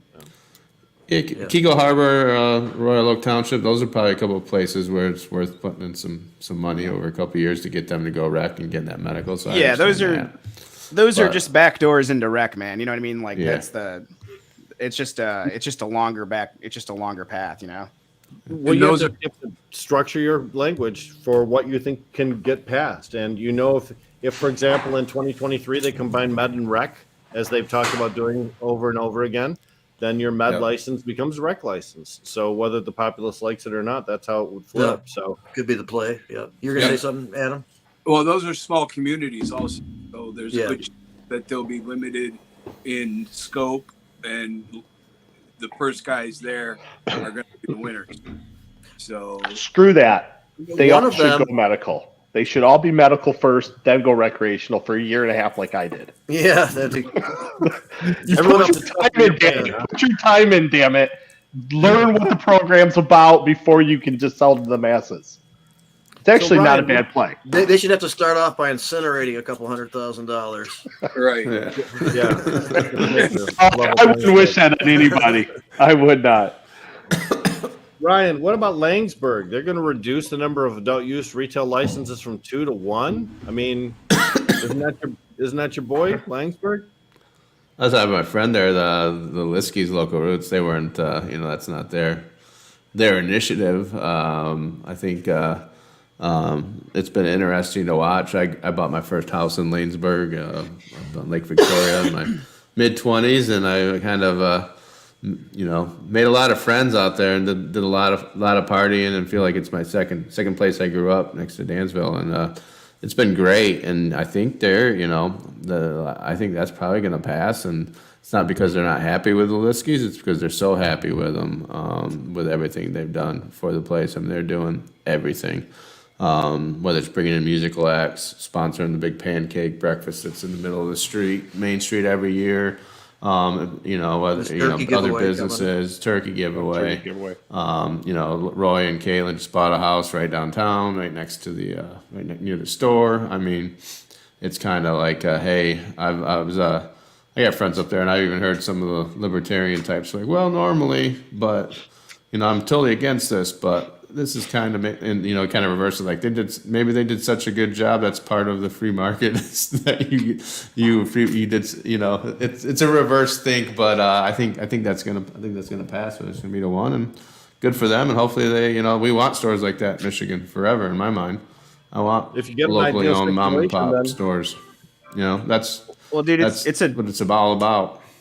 it's a nuanced issue though, because you know what I mean. Because like to the people who live in that city, like this one store is like actually people that are from there. They're doing well. If you have like one level of education in cannabis, like which all of us I think are very proficient in this, but to most people who aren't weed all the time, they don't know about shit. If this community knows just a little bit, it actually kind of makes sense, because they're like, yeah, like why would I want to let like Skymint. fucking Loom or Skymint come in here and shit all over these guys and just like basically run them out of business because they're 100% vertical and they'll just come play. You know what I mean? Like it's kind of I think some communities are starting to kind of like be like, oh shit, there's winners and losers, and we have a lot to do with who those can be. So I think it's starting to just become more evolved. Like I would bet like a lot of these local initiatives, and if you guys we'll talk about it hopefully tonight on the election thing, but I bet a good chunk of those are probably just not even necessarily like about opening up a municipality or anything like that. They're like business on business, like that's what the one in Utica last year, like that was just two stores trying to keep out another, and so like there's, you know what I mean? Like it's Definitely nuances. There's a lot of nuances, and like on some of these, I can't even say that either one side is right or wrong, Have to see how it plays out. I know that Ryan's got to take off pretty soon, so I just want to Ryan give you an opportunity to wrap up. Thanks for having me on. It's been too long, and looking forward tomorrow night, 6 to 8 o'clock, Redemption Foundation, Sons and Daughters United Holiday Grant, and the Cannabis Gives Back Telethon. Catch it on Smoke and Rope, FOB 16 420, FOB 1620. Chad Watch, Jazz Cabbage, and then you'll be able to find it on iTunes and Spotify and all that as well. And redemptionfoundation.org, donate. Every little bit helps, and we're giving it to people. It pretty much all goes out to helping people. So we're a little bit different than most nonprofits because of the 10% of my revenue. I'm able to afford some staff from that, and we can give away all the money that we bring in. So it's not like a normal nonprofit. I'm really proud of that. So yeah, Redemption Foundation helps to support, like Glenn, for example, with the staffing to facilitate stuff. So all the money that goes into Glenn just gets used for the purpose of getting people's records expunged completely. Yep. Yep. So it's not like the the Red Cross or something where you hear these stories or wherever when you hear it's 30% used and 70%. Yeah, only 10% to actually goes to overhead. help people. Right. Yeah. Right. Administrative costs eat up all of the profits, but that's not the case with this. And Glenn, of course, Great Lakes Expungement Network. It's one of the primary recipients of these charitable funds. Yep. So I appreciate it, guys, and see everybody tomorrow night. Thanks See a you, lot, brother. man. Take care. Have a good one. Hey, buddy. You bring up a good point, Chris, because some of these I look at, like Frankfurt City, they're allowing one adult use business. And in Flat Rock and also Brandon Township, the language is exactly the same. It allows one adult use retailer, but prohibits all other adult use license types. Oh. That's And one of them very just said, tricky. like it was at Zilwaukee that just said a retail store or Yep, something. that's or another something one. like Yeah. Just one Yeah. adult use retail. Yes. I saw a news story that talked about who's backing some of these initiatives and who's behind them, and how when they looked up whose names and whatnot. Yeah, there's some weirdnesses there because you Some have a very- little ballot group and you only have to have a treasurer's name on the paperwork. Correct. So that's all the information that's out there. Correct. But I mean, Rick and I discussed this earlier a little bit, and a little bias towards particularly the opt-in stuff. But the process is the process. That's not illegal to come from someplace no. else and get the petition, designed properly and accepted and ready for signatures. And then if enough locals who are registered to vote, sign, that's the process. Just because it's legal doesn't mean it doesn't stink, though. No. I mean, one community I read, it was like 40. The guy needed 40 signatures, and it got on the ballot, and they couldn't figure out who actually put it on the ballot and who they represent, and why. Why do these ballot initiatives only contain the provisions for Or a one? lawyer's name where they won't say any further, other than the ballot group name. Chris knows a Go lot about this. Oh yeah, man. Like I was gonna say, this is like so I've this is what I did in my past life, and I'm sure I've talked to most of you guys about it. And but yeah, like I've like gamed this out. You know what I mean? Like I've got like the fucking spreadsheets and the maps, and then I've looked up all of like the signature counts, and and I used to, and I still like some of the ones that are out there. Like if some of these guys I don't think could or would sue me, but some of them definitely would. So I just can't tell you about them. But like some of them, like I've done stuff like that where they're like, hey, I need like a stupid amount of signatures, like 200 signatures or something, and I'll pay just like 2 or 3 people that have been signature gatherers for me forever. And like seriously, man, like if the people that are good at this that have been doing it for a long time, like some of these signatures, they're getting $10-11 a signature for the person on the street. And like the kind of loyalty they have for their client and for their coordinators, like the signature plug, like some of these people would probably go fucking kill someone for me, but at the very least, they're definitely not going to like tell people who they're working for or who the client is, or or they're not even going to ask that question, because honestly, most of them don't give a shit, and they're like, "Look, man, I'm a petition circulator. I carry every petition for everybody. You know what I mean?" Like one of the things this news story I watched mentioned was that the oh, I'm sorry, I lost my train of thought. What you were just talking about, Chris? So the circulators. Circulators, sorry. Yeah. We're all out of state circulators. Oh yeah, for sure. On these things. That's common too, yeah. Because they have their information is on this petition. Yeah, you have to disclose if you're like an out-of-state circulator. You also have to disclose if you're a paid circulator. When I started, you didn't have to do any of that. Like you could basically just like straight lie to people all the time. But it's still generally like really easy. Like so, the article you're talking about, I also read that, and I believe that the thing that makes it difficult to obscure is like, so I'll give you a scenario. Like, let's say me, you, and Jamie, want to do these plays, to do all these, we form one ballot committee, a statewide. We call it something like super, they're all like safe and jobs. And so right. that was me. I'm Let Lansing Vote. I'm Lansing Loves Safe Jobs. You know what I'm saying? Like that's right. Like I did that. So, you come up with a name, but once you have one for the state, you don't need to file individual ones in any other township or municipality that you operate in. So you could have like 20 ballot initiatives. They'd all be going to one PO box. You hire like a lawyer or someone to be the treasurer, and so that it's the only name that has to be disclosed. Yeah, it's the only name that has to be disclosed. And if they ask that guy something, he's going to tell you, hey, fuck off. I can't tell you. I represent this ballot group that lawyer leave stuff it there. Yeah, and it won't even be like weird or anything, and so then you can do that, and then there's a lot of ways you can obscure like the actual like who's paying for this stuff too, like there's a lot of like campaign finance like loopholes and just ways to just obscure who's actually doing it. But all of these are just a complicated play to opt a municipality in, and most of these people have the available real estate locked in already under contract. And most of these are probably like the ones that have ballot committees that have more than one of these out. They are usually all doing them as like a speculative play, trying to opt the municipalities in, flip the real estate, and move on. I've only met a couple people who actually want to like keep them and operate them, and they're usually really honest and upfront. It's a lot different, like they usually knock on your door and they're like, "Hey, I live here and I want to open this dispensary, but they won't let me. Shit, got to sign this petition." They take ownership of that petition process because they want to use it as a springboard to a successful business. Well, like they want people to know about it. You know what I'm saying? Like it's not like a weird because the other people are just hoping that they do it in a municipality that has low enough signature threshold so it's easy, cheap enough real estate where it's easy, but enough broad support for marijuana where they also don't have to put a lot into it. Because that's the problem, is this shit's hard. Elections, like it's really hard. Like it's there's a lot of things that go to it. It costs a lot of money. Like it takes a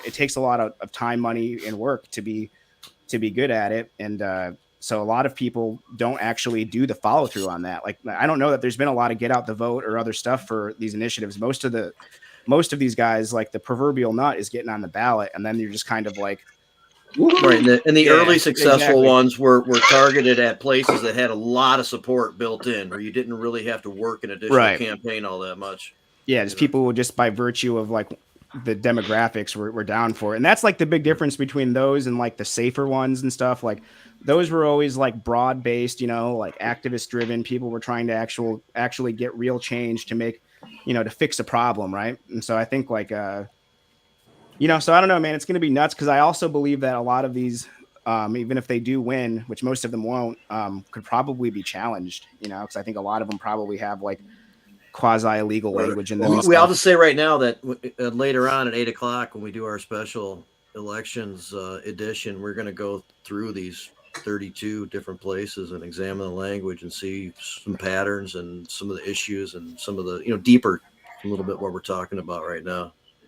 Yeah, Chris, 31 locations, 32 ballot proposals, because Memphis City has 2 ballot proposals. Competing, right? No, actually not. One of them would ban existing businesses or repeal existing businesses, and the other one would set up a prohibition against any future businesses. Okay. So the katana strike from the samurai, right? Exactly. So talk about one that's right for a challenge. The repeal of existing businesses is going to be a difficult one to actually pull off, I think. Right. To see. I don't know. Chris, I'd love to see something like that go on. I'm in Macomb Township, right?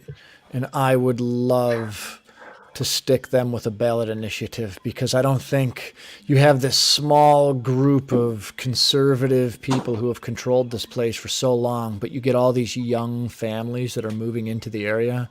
I would love to stick that up their ass, because they're just so hostile. For sure, man. I mean, someone will pay for it, like that's what I found to be the hardest thing. Cause I've worked, and Jamie and Rick as well, a lot with me on a lot of these local ones. And like in Grand Rapids, for example, when we opted in here, like, we did a ballot initiative, but we ended up, we stopped, and we just stopped because the city did an opt-in, and obviously it wasn't awesome, there's only fucking one local, but it was also like, it's when you're doing them, it's tough, because if you do an ordinance that's really fair and has a lot of opportunity for people to have licenses and retail locations and stuff, it's tough to get people to get the financial buy-in from people, because unfortunately most people are like, you're talking about like fucking Lansing 2010, 13, like dispensary on every corner, and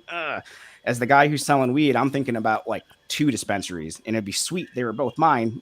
But even if that can't happen, it'd be even, if one of them was mine, so I mean, like, there, by virtue of what we're doing here, a lot of the people that would have the kind of resources to be able to do it, like, probably their interest in that is limited, so it's finding like the right approach that gets like the most people involved, and still leaves opportunity for people, but also doesn't have like, a system that's just totally like free for all. I don't know. There's a lot of stuff to weigh too, because then like even just you're limited by what you can do on the ballot, and just I don't know, man.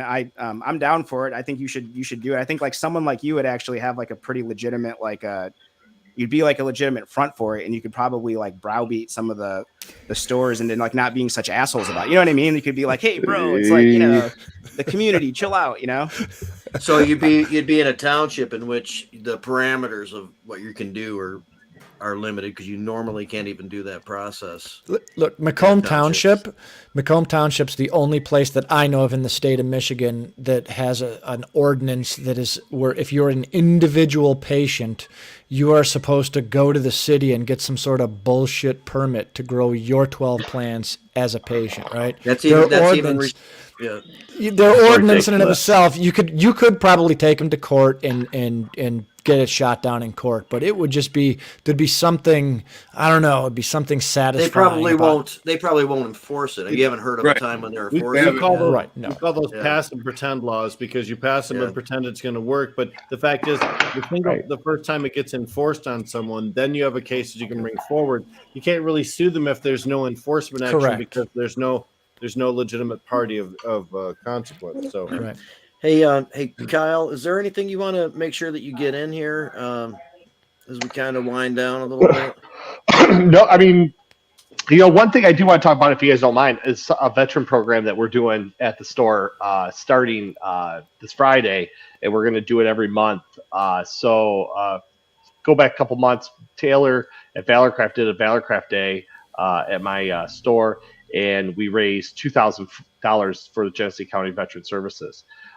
What we did is, instead of donating to their general funds, we actually are donating them in Visa gift cards, so that when Shannon and Bill need to get a call that someone needs something, they could act on it today and not have to go through a process of getting it approved by a board or whatnot. So what happened was, fast forward a couple months, all of a sudden our gift cards we thought that were going to last through the holidays actually did not. And so in return, I said, man, I got with the partners and said, hey, we got to do this every month and start doing this ourselves. So I said to Taylor, I go, hey, I'm going to kind of steal what you did, but do it with some other people. But I said, you're always going to be in the limelight when things happen. He's like, awesome, do it. That's awesome. So what we did is, we're starting, going to donate $1 per gram for every, for all the quarters specials for Friday, and ounces, $100 ounces that go out the door. We're going to donate $1 per gram. So, and we're going to do that going forward on a monthly basis with future growers, processors, and get the community involved to help build this to something bigger. I'd like to donate somewhere between $1,000 and $10,000 a month to these people in gift cards, so that they can take care of it. Because some of the stories you hear are absolutely horrific. Right on. That's a nice one. Yeah. Thanks for throwing that in. Making sure people knew about that. Yeah. Yeah.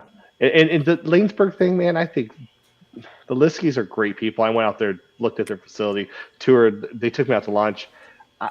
That right there is what I always dreamt that I would actually own.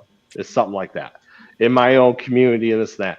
It didn't happen. It's probably not going to happen in some incidences, but that's I think they deserve this, and they should get it and not have somebody competing, because they're in a small community that is, they're not going to be there. If they had another competition, it could potentially put one or two of them out of business. Kyle, how can someone find Lighten Up Cannabis Company?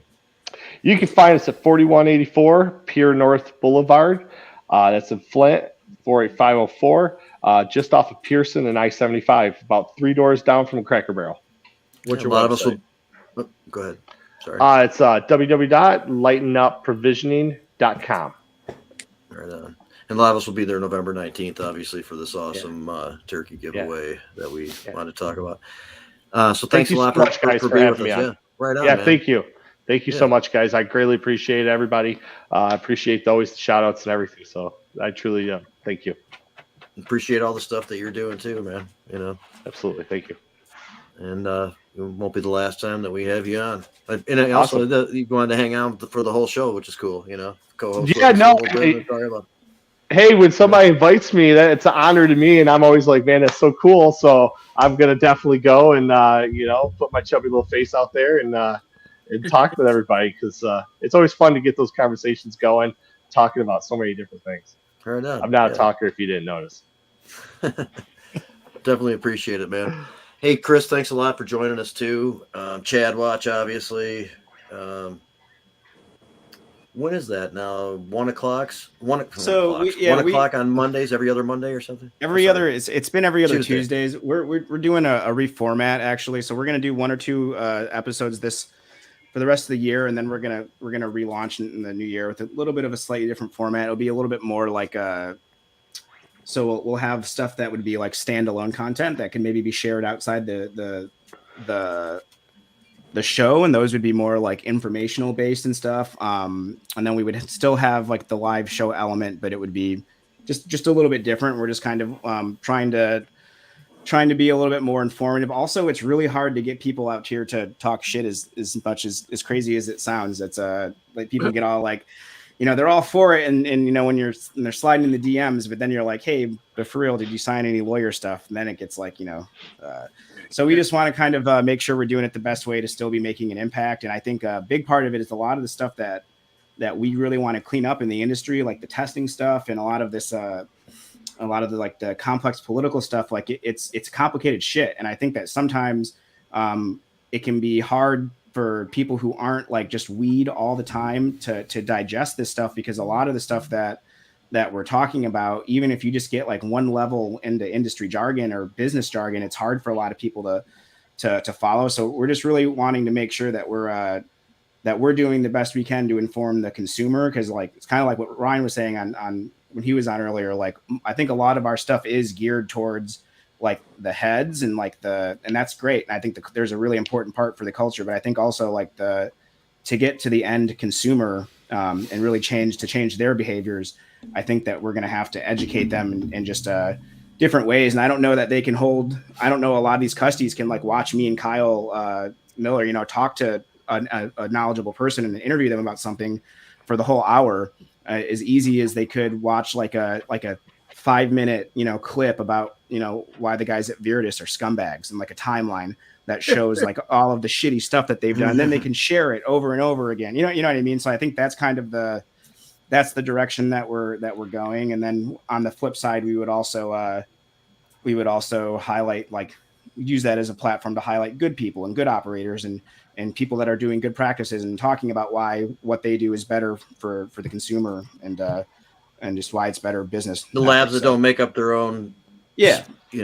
method that right. And I just think it'll be an easier format for us to be able to show people. You know what I mean? Like have it be it'll have to be edited. It'll be a little bit different format in the way we get it out there. But I just think it'll be it'll make it easier for us to do what I think we're trying to do, which is to influence consumer behavior. So well, good for you, man. I know some people are trying to add some pre-created content in the shows. That's and stuff. We'll still be trolling though. Don't worry. Yeah, I'd love to see the stuff that you're describing, man. It'd be cool. I'll definitely be involved in passing that around. Sweet. Hey, Anton, I appreciated your description of the different way of doing the cup for the Warrior Cup. That's really cool. No THC numbers, revolutionary. And then of course, putting some highlight on a lot of common conditions that veterans have to deal with a lot, and why cannabis, is very helpful for many of these things. Yeah, I think going just with what Chris said, we want to break it down for the average consumer, and we're trying to target our veteran population. Well, veterans are humans just like anybody else too. That information is transferable to anybody. So, I hope it's going to be a big success. I think today the vibe of the show was really cool, right? Like there was a lot of positive speak and just a lot of good stuff going on. So it was a really great show. I agree. Adam, anything Yes. you'd like to make sure you get in here? Oh no, we're headed out to the Organic Cup this weekend, so see you out there. Yeah. It's we're at the dawn of a new age, and to see all the people that are being brought together, and the ones on the non-corporate level that are mom and pop, being able to step up. I mean, that's what it's been about for a long time. I'm happy to hear and see more of that going on. I think the market, of course, at the moment is taking a hit, but I think that the craft grower is going to be the future of what we're talking about, what we care about. Right on. Especially as people learn more about it, Right. So I appreciate everybody who was on. Ryan, you, Chris, Kyle, thanks a lot once again. Thank you. I appreciated the show and like to highlight a lot of good activity that's going on out there. Rick, would you like to wrap us up? We talked today about a lot of charitable events coming up, and again, it is the time for charities. But I just want to emphasize a point that was made earlier tonight. Look at all the names of the companies that are willing to step up and give money or spend time or donate resources or goods and services towards some of these wonderful things that are being done. Great Lakes Expungement Network, Sons and Daughters, turkey giveaway for people. Anytime we talk about these things, we think about them as singular events. But when you look at the number of different companies associated with each one, you realize that it's just a pattern of goodness that comes out of our industry. And unfortunately, there really is no publication right now that can showcase all of the goodness that's being done by our community. Press releases sometimes capture that, but not every event gets a press release, and many of them deserve it. So we should work harder towards promoting those happenings, which really give a positive image of our community towards others. But more importantly, donate your time, donate your money to those efforts, and make sure that they're successful because of your participation, not because of your Facebook likes and shares. That's my message. Right on. Again, thanks everybody. Jazz Cabbage Thank Cafe. you. We'll be back next week. Thank you. Bye, guys. See you guys. Good stuff.